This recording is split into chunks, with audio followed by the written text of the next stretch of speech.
Incapaz de entender o conceito de morrer, John Harrod foi descrito pelo diretor da penitenciária onde estava preso como o homem mais feliz que ele já viu no corredor da morte.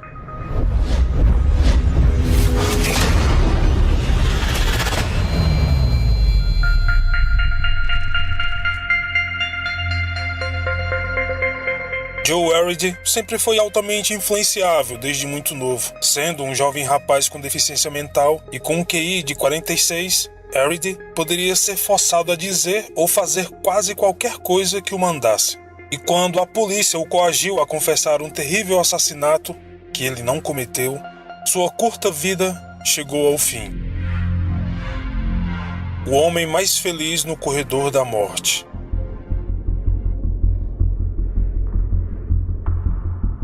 Os pais de Dorothy Drain voltavam para sua casa em Pueblo, Colorado, na noite do dia 15 de agosto de 1936. Quando chegaram, eles encontraram a sua filha de 15 anos morta em uma poça de seu próprio sangue. Ela havia sido golpeada na cabeça enquanto dormia com um machado. Sua irmã mais nova, Barbara Drain, também havia sido atingida na cabeça, embora ela tivesse milagrosamente viva. O ataque às jovens deixou a cidade em total comoção e levou os jornais a declarar que um assassino e pervertido sexual estava solta, forçando a polícia a abordar e a interrogar qualquer homem de aparência estrangeira que correspondesse à descrição fornecida por duas mulheres que também alegaram terem sofrido agressões não muito longe da casa onde ocorreu o crime. A polícia estava sob uma enorme pressão para capturar o assassino, e o xerife George Carroll então recebeu uma denúncia de que um jovem chamado Joe Harrod, de 21 anos, foi visto vagando sem rumo pelas ferrovias locais e tratou de prendê-lo. Os pais de Joe eram imigrantes sírios, o que contribuiu com sua aparência estrangeira, conforme descrito pelas outras duas mulheres que alegaram terem sido abordadas em Pueblo por um maníaco sexual. Sua mãe e pai também eram primos em primeiro grau, o que pode ter influenciado na deficiência mental de Joe, a qual os jornais na época chamavam de imbecilidade. Vários irmãos de Joe morreram logo após nascer, e um de seus outros irmãos também foi relatado como tendo deficiência física e mental. Provavelmente Joe também parece ter sofrido devido à consanguinidade de sua família. Ele chegou a ser internado na Escola Estadual de Treinamento e Deficiência do estado do Colorado, em Grand Junction, quando tinha apenas 10 anos de idade. Mas Joe vivia fugindo da escola e não conseguia ficar quieto.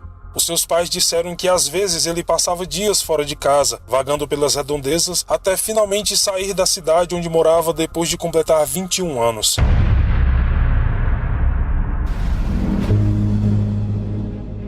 Joe falava muito devagar, não conseguia identificar cores e tinha dificuldade em concluir um raciocínio simples, como dizer onde nasceu ou para onde estava indo. O diretor da escola especial que ele frequentou disse que Joe costumava ser facilmente influenciado pelos outros garotos e que certa vez o levaram a confessar que ele havia roubado uns cigarros, embora ele não o tenha feito. Talvez o xerife Carroll tenha percebido e feito a mesma coisa que esses outros garotos. Joe Harrod era extremamente suscetível a sugestões, e Carroll, desesperado em dar uma resposta à sociedade, nem se deu ao trabalho de anotar a confissão que recebeu dele. As principais perguntas feitas por Carroll no interrogatório incluíam perguntar se Joe gostava de garotas, e imediatamente questionava: se você gosta de garotas, por que as machuca? Joe simplesmente não entendia o que estava acontecendo. Ele sorria, dizia que sim, depois falava que não e voltava a sorrir novamente. Dado esse questionamento injusto e coercitivo, o testemunho de Joe mudava rapidamente, dependendo de quem o estava interrogando. Ele não demonstrava conhecer mesmo os detalhes mais básicos sobre o crime, até que alguém o informasse, como o fato de a arma usada ter sido um machado. Deveria ter ficado claro para todos os envolvidos que Joe Harrod não era culpado.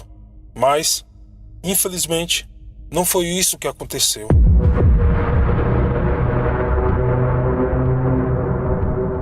O mais provável é que a pessoa realmente responsável pelos assassinatos tenha sido o mexicano Frank Aguilar. Após denúncias, semanas depois ele foi preso e considerado culpado pelo crime contra as irmãs. Apesar de negar, Frank foi reconhecido por Barbara Drain, a irmã mais nova de Dorothy, que sobreviveu. Após ser condenado, ele foi executado meses depois do julgamento. E enquanto tudo isso acontecia, Joey ainda estava detido pelo assassinato e a polícia local estava convencida de que Frank Aguilar e Joe Harrod haviam agido juntos no dia do terrível crime. E para piorar, a execução de Frank parece ter provocado ainda mais a indignação pública em Pueblo, que exigiam a execução do suposto cúmplice de Frank, Joe.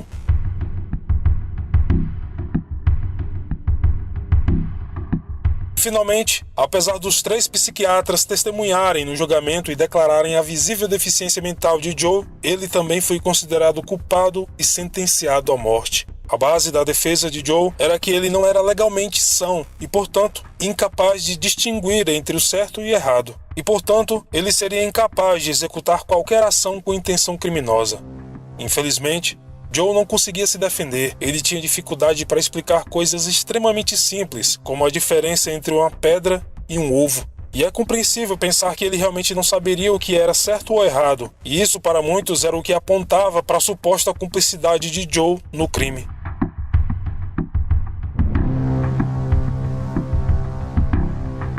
Parece também, talvez como um ato de misericórdia, que ele não conseguia entender completamente o conceito de morrer. O diretor da prisão, Roy Best, relatou que Joe foi o homem mais feliz que ele já viu no corredor da morte, e quando ele foi informado de sua iminente execução, ele parecia muito mais interessado em brincar com o seu trem de brinquedo.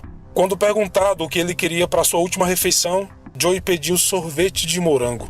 E no dia 6 de janeiro de 1939, depois de dar alegremente o seu amado trem de brinquedo a outro preso, Joe foi levado à câmara de gás, onde sorriu quando os guardas o amarraram na cadeira. Sua execução foi bastante rápida, apesar do diretor Best ter chorado bastante e relutado fazê-lo. Mas infelizmente, pela lei, Joe era um homem condenado por assassinato e se o diretor se recusasse, teria que sofrer as consequências. Mas outras pessoas também tentaram lutar para que Joe não fosse executado. Uma advogada chamada Gail Ireland solicitou à Suprema Corte do Colorado que o caso de Joe fosse arquivado, no mínimo revisado. Acredite em mim quando digo que, se ele for morto, levará muito tempo para o estado do Colorado sobreviver a essa desgraça. E isso aconteceu. Mas somente em 2011, mais de 7 décadas após a execução de Joe Harrod, quando o governador do Colorado, Bill Ritter, lhe concedeu um perdão póstumo. Perdoar Joe Harrod não pode desfazer esse trágico evento da história do Colorado, disse, mas é do interesse da justiça e da simples decência humana, pelo menos tentar restaurar o seu bom nome.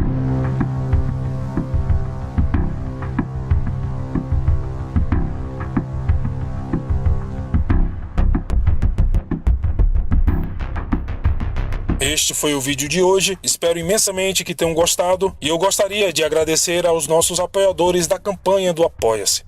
São eles: Juliana Leite, Vale Brito, André Luiz, Glauciele Fernanda, Emerson Arantes, Aurélio Arima, Rosana Castro, Márcia Parente, Angélica Lira, Araceli Santos e Viviane Raíssa.